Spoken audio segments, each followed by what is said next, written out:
林的水南乡一个农民陈俊明种这个火龙果，无洗药啊，嘛无用化学肥，啊是用人工来清杂草，种出来火龙果无毒、健康阁好食，受到真侪乡亲的喜爱。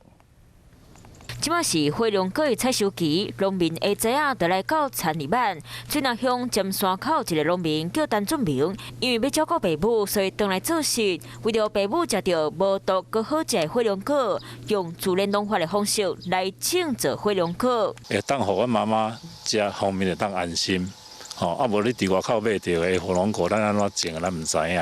火龙果是一种营养价值真悬的果子，红麦会当预防心血管疾病。不过火龙果的糖分较悬，无适合糖尿病患者食，所以请民众多加注意。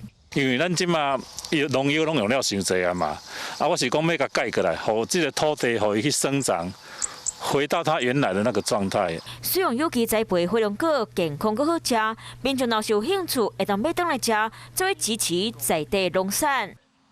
Hello， 大家好，我是乃瑜，要教给大家2个任务。第一个，华视新闻的脸书专页，你按赞了吗？